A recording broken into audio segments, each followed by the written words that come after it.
Hi hello నమస్తే welcome to మనం TV. నేను మీ చార్మి. ఈరోజు మనతో పాటు ప్రస్తుతం ప్రముఖ ఆస్ట్రో న్యూమరాలజిస్ట్ రెహమాన్ గారు ఉన్నారు. ఆయనతో మాట్లాడు. నమస్కారం సార్. నమస్తే అమ్మా. సార్, మీరు ఏ ఏ శాస్త్రాలను ఉపయోగిస్తారు సార్? నేను ఫస్ట్ ఆస్ట్రాలజీ చార్ట్ చూస్తానమ్మా. మన లైఫ్ 80 to 90% మన జాతక చక్రం ప్రకారమే జరిగిద్దమ్మా. ప్లస్ న్యూమరాలజీ ప్రకారం అసలు పేరు బాగుందా లేదా, పేరు బలం అంటారు. పేరు బాగుంటే లైఫ్ బాగుంటుంది, పేరు బాగోకపోతే లైఫ్ చాలా ఇబ్బందిగా ఉంటుంది. సో పేరు ఎలా ఉన్నది, అలానే చెయ్యి చూస్తాను. చెయ్యి చూసి కూడా అద్భుతమైన విషయాలు చెప్పచ్చు. అలానే ఫేస్ రీడింగ్, ఒకరిని చూస్తే పెట్టబుద్ధి అయింది, ఒకరిని చూస్తే కొట్టబుద్ధి అయింది అని ఆ ఫేస్లో కూడా మన 100 years మన లైఫ్ తెలుస్తూ ఉంటుంది. అదేవిధంగా signature is the most important in the life. ఎలా సంతకం పెడుతున్నాం ఏంటి, దాని మీదే మన హెల్త్ ప్రాబ్లమ్స్, మన లీగల్ ప్రాబ్లమ్స్ అన్నీ తెలిసిపోతుంటాయి. ఓకే. తర్వాత marriage date is the most important in the life. First date of birth అయితే దాని ప్రకారం మన లైఫ్ జరిగేది అయితే, second date of birth is the marriage date. పెళ్ళికి ముందు ఎవడైనా ఎట్లయినా బతికిపోతాడు. ఆ పెళ్లి దగ్గర నుంచి అసలు ప్రాబ్లమ్స్ అనేవి ఉంటాయి. అంటే మ్యారేజ్ డేట్ బాగాలేకపోతే ఇలా ప్రాబ్లమ్స్ వస్తాయి. మ్యారేజ్ డేట్ కూడా బాగుంటే లైఫ్ బాగుంటుంది. సో మ్యారేజ్ డేట్ ఎలా ఉంది, ఇలా ఆస్ట్రాలజీ, న్యూమరాలజీ, పామిస్ట్రీ, గ్రాఫాలజీ ఎలా రాస్తున్నారు, ఈ రాసే విధానాన్ని బట్టి కూడా వాళ్ళ యొక్క మైండ్ సెట్ అనేది తెలిసిపోతుంటుంది. అలానే face reading, signature analysis, marriage dates, ఇలా ఇన్ని శాస్త్రాలు చూస్తాను. నేను చూసి ఒక అద్భుతమైనటువంటి రిజల్ట్స్ ఇవ్వటం జరుగుతుంది.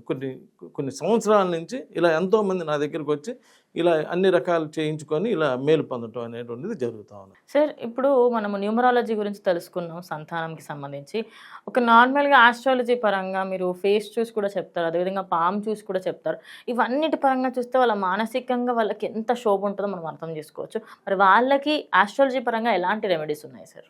సంతానం లేకపోతే అమ్మా వాళ్ళ ఫ్యామిలీలో వాళ్ళ ఫ్యామిలీ మొత్తం ఏమనుకుంటుంటారంటే, ఇంకా వంశం పెరగదు కదా, ఏంట్రా ఈ జీవితం, అసలు ఎందుకు పుట్టించాడు మనల్ని భగవంతుడు, ఏదో చేసి ఏదో వెళ్ళిపోవడానికి మనల్ని పట్టించాల్సిన అవసరమే ఉంది అన్నట్టు బాధపడుతూ ఉంటారమ్మా. ఇక్కడ సంతానం లేదు, 10 ఏళ్ళైనా పుట్టలేదన్నప్పుడు వాళ్ళ జాతక చక్రంలో 5వ స్థానం సంతాన స్థానం చెక్ చేస్తామమ్మా.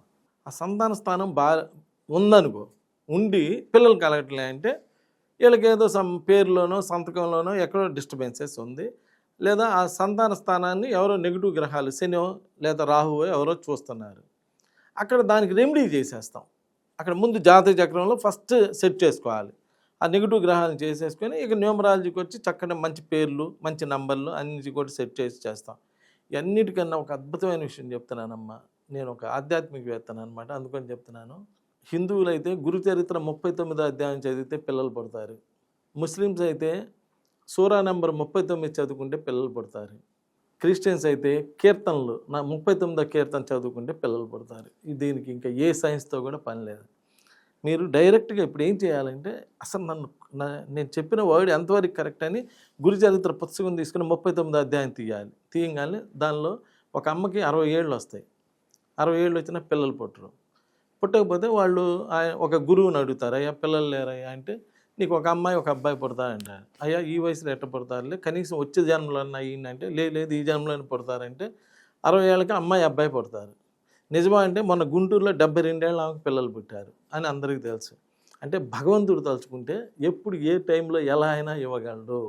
అందుకని ఈ ఆస్ట్రాలజీ, న్యూమరాలజీ, ఈ సైన్స్ అంతా ఫాలో అవుతూ భగవంతుడిని నమ్ముకోండి. భగవంతుడిని మించింది లేదు. ఇప్పుడు గరికపాటి నరసింహారావు గారు చెప్పినా కానీ ఏమంటారంటే, ఈ జాతకాలు ఇవన్నీ కొంతవరకే ఉన్నాయి, కానీ అమ్మ తలుచుకుంటే, అమ్మవారు తలుచుకుంటే ఇవన్నీ ఏముంది, అన్నీ ఆమె చూసుకుంటుంది, లేదా వెంకటేశ్వరం తలుచుకుంటే అన్నీ ఆయనే చూసుకుంటారు. నేను కాదంటలేదా, ఆయన అన్నట్టుగా ఆ మహానుభావుడు చెప్పినట్టుగా మీరు భగవంతుడిని పూర్తిగా నమ్మితే అన్నీ బాగానే ఉపయోగపడుతుంది, అన్నీ చేసిస్తాడు భగవంతుడు. అలా నమ్మలేకపోవడం వల్ల ఈ సైన్స్ కూడా వాడాల్సి వస్తుంది. నేను ఇక్కడ అంటుంది ఎవరిని ఇక్కడ అంటున్నా. అందువల్ల అలా మీరు కంప్లీట్గా అలా భగవంతుడి మీద డిపెండ్ అవ్వలేకపోతున్నారు. కాబట్టి ఈ పేరు, ఈ కరెక్షన్స్ ఇవన్నీ కూడా వాడాల్సి వస్తున్నాయి. ఏదేమైనా సంతానం లేని వాళ్ళు ఒక్కసారి ప్రయత్నం చేసి చూడండి, అద్భుతమైన రిజల్ట్స్ వస్తున్నాయండి నా దగ్గర. అలా చేసుకోండి, బాగుంటుంది. నమస్కారం.